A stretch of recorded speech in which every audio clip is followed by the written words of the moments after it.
Hey everybody, this is the Sliders Review. I'm here today to talk to you about Johnny Bravo. So this concludes my favorite Cartoon Network shows that used to be on Cartoon Fridays. I've already told the story of how, once my family got cable again, I started watching everything I could, and then one night on a Friday, I turned to Cartoon Network. And I saw a bunch of cartoon characters dancing and partying. I'm just, what the world is this? And so I started watching a couple of the cartoons, but there was only three I liked. The Powerpuff Girls, which I've already talked about, go watch that. Dexter's Laboratory, which I've already talked about, go watch that. And lastly, Johnny Bravo. Johnny Bravo was created by Van Partible. And well, his character is very unique. I like to think of Johnny Bravo and the entire cartoon series as a conundrum, a mystery, a paradox. It's one of those type of cartoons that is technically meant for kids, and then again, it's not. It's a cartoon that's technically mature for adults, but technically it's not. It's like somewhere in the odd middle. See, Johnny Bravo himself is a grown, muscular man. Not sure how old he is, they never say, so he's somewhere in his 20s or 30s. He lives at home with his mom, which he calls Mama. He's dumb as rocks. He constantly wears sunglasses and refuses to be seen without his sunglasses. He looks like James Dean, but he talks like Elvis Presley. He's all like, baby, check out my pecs. Like he talks like that. And he loves to do the monkey dance. Now, the thing about him, he's a good-looking man, muscular and all that stuff, but he can't get no woman. In fact, the thing that makes him a bit of a paradox is that how in the world did this air on Cartoon Network? Maybe times just were different at that time, but there's no way in the world they would ever make a Johnny Bravo live-action movie, remake Johnny Bravo, and if they do, they would have to change his entire personality. Why? Because he's a horn dog. He constantly hits on women, and not only does he hit on women, he constantly grabs them, puts them up close to him, and tries to kiss them and stuff. And it's like, but the end result of that is that the woman always beats up on him. And and it's kind of like there's no way it'll be made today, but back then, how in the world was it made back then? And what's so crazy is that it has that Hanna-Barbera cartoon style because Van is a huge fan of that. And so it lasted for 4 seasons, 65 episodes, but they're cut in segments. They're cut in 179 segments. Now, Johnny always looked white to me with the blonde hair. But many people say that he might be Italian. But who knows, you know what I'm saying? And it's just so weird. This show is hilarious. Don't get me wrong. This show is hilarious. But it's just so odd and stuff. And so pretty much for the entire first season, that's all he does. He just hits on women and they hit back with their actual fist. And at times, the only women he's able to get are a woman who turns into a werewolf. So he dates her anyway, but it just ain't gonna work out. I think one time a bear fell in love with him, and because sometimes the animals talk in this, and he's able to talk to them back. So that's how he's able to talk to the bear and stuff. And so it's just so funny because he just wanders into a cave and he just starts talking to this bear, but she falls madly in love, and it's just craziness.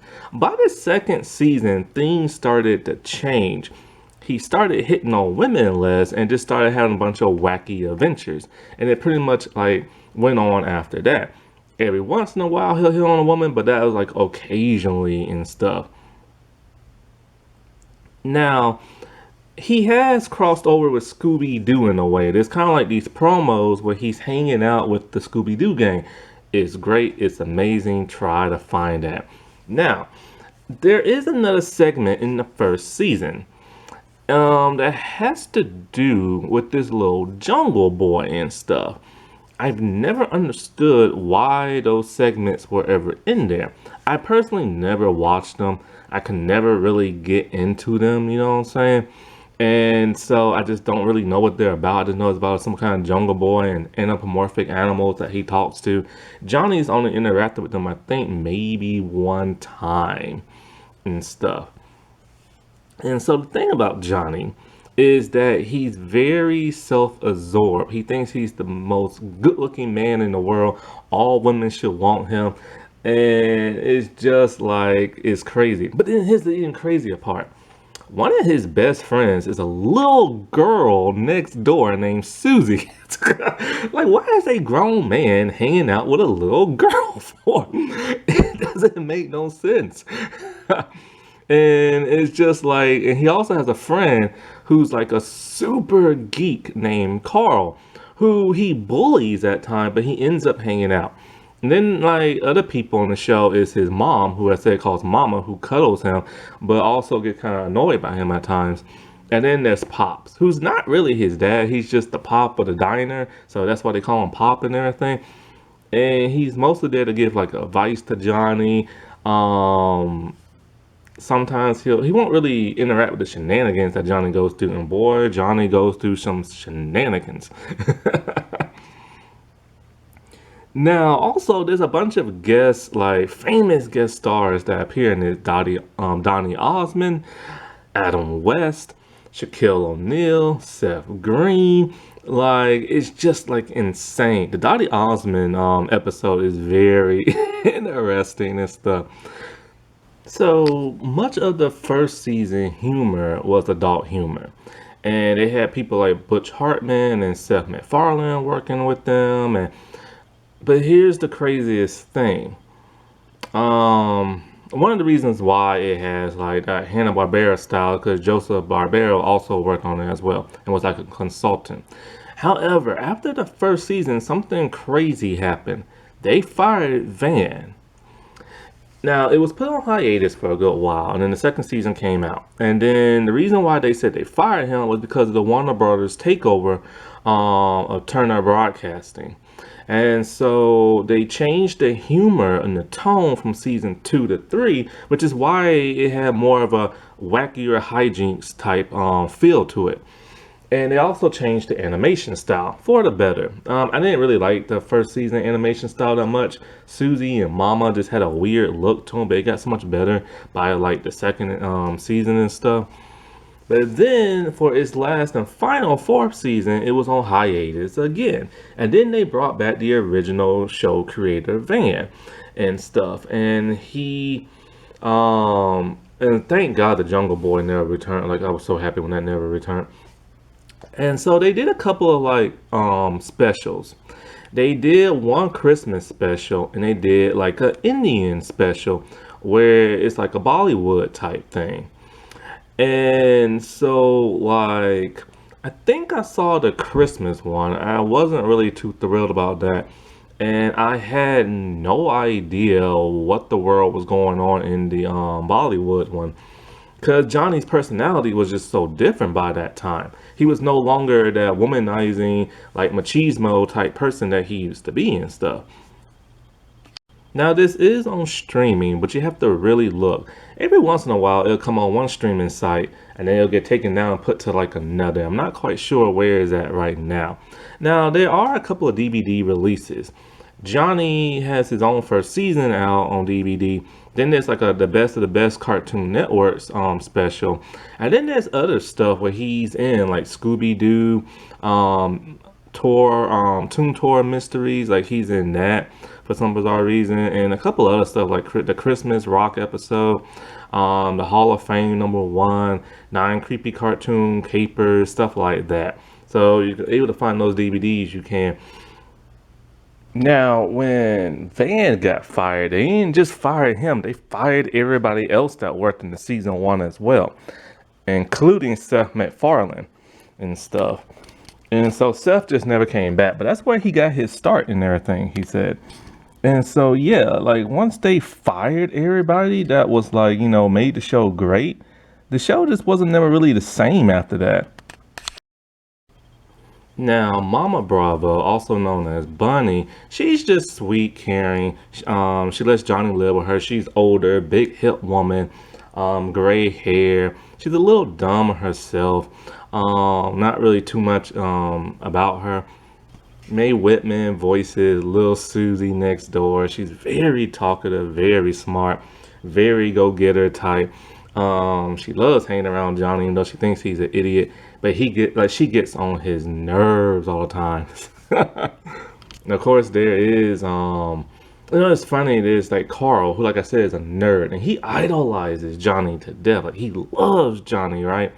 And so like it's weird because like in the first season, I don't know what season he appeared actually, but when he first started, Johnny started bullying him. Then by the second and third, they started hanging out. But then by the last, they kind of couldn't really get along again and stuff.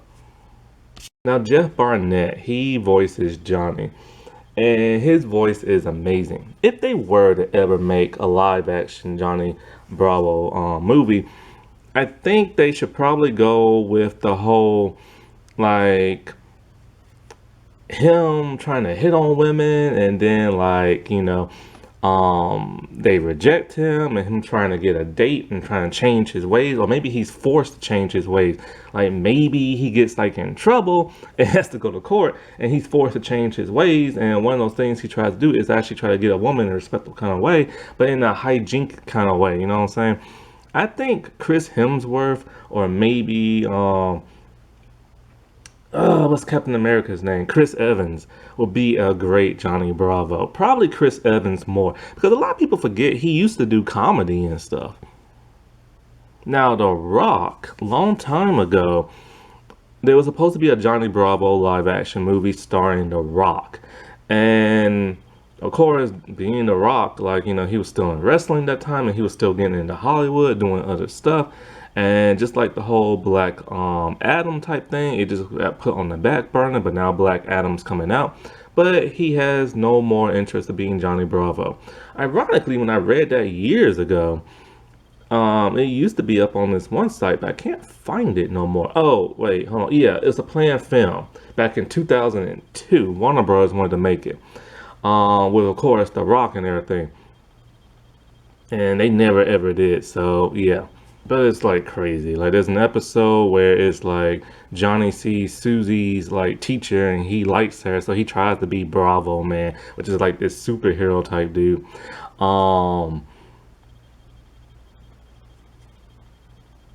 And so like there's one episode I think where his mom is like lost in the forest, but he doesn't really believe it. And so he goes to like go find her, and that's where he finds like that bear.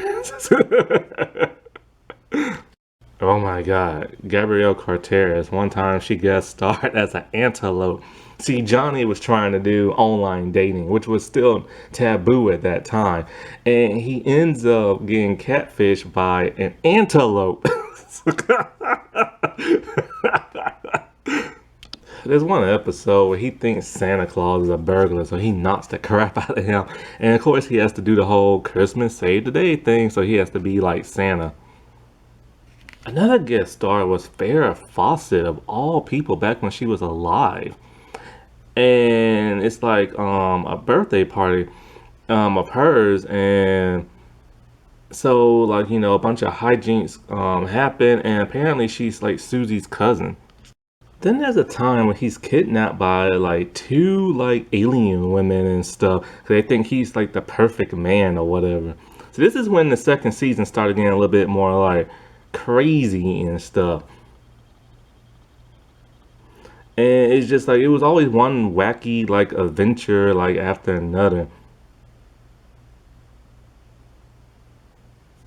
I remember there was this strange episode where Johnny and his mom like went out to dinner, right? And they bought like a lobster. But then the lobster started talking back and started acting like, like crazy and stuff. The Johnny Bravo Christmas movie special was kind of weird. It's like he wants to send a letter to Santa because he forgot. So him and little Susie they travel to the North Pole, but like get lost and stuff. And like they end up kind of like in a circus, and like they are like hitchhiking and all kind of crazy stuff. When they eventually get to like the North Pole, and they meet Donny Osmond and stuff. I remember there was one weird episode where like he turned into like a girl. It was the strangest thing ever. And instead of being freaked out by it, he was just all like, whatever, I'm just gonna live my life as a girl and be alright type thing. You know what I'm saying? I still think he's like the cutest, hottest thing ever. Now the Valentine's Day special, like it was like his birthday, and he's gonna make the point of getting like the best girlfriend he can get. So he goes out doing what he always does. But his mom had a girl for him and stuff. And this is a bit of an unusual episode because every other girl rejects him like normally like usual, stuff like that. And then so like after being all sad and depressed, he decides to go on a date with the one girl his mom picked out for him. And she turns out to be very similar to him. And then he thinks it's like the best birthday ever. That was the most like unusual thing where he finally found love and stuff. The Bollywood thing is weird. He thought it was like Hollywood, so he goes to India and turns out, oh, it's Bollywood. But then he gets like into this like murder mystery plot and stuff, where like there's this famous like Bollywood like person that's very similar to like Johnny. It's kind of like his equal in a way. It was just kind of like a really weird kind of movie and stuff. But this show was really great. Like, there's a couple episodes where you just kind of like, what the world is going on? Because by the second and third season, it just got kind of weird, and Johnny was no longer acting like himself. And so, like, the best season's probably like the first, maybe the last. The second and third are good. It just kind of like different, like you know what I'm saying? Alrighty, well, I'll talk to y'all later. Bye.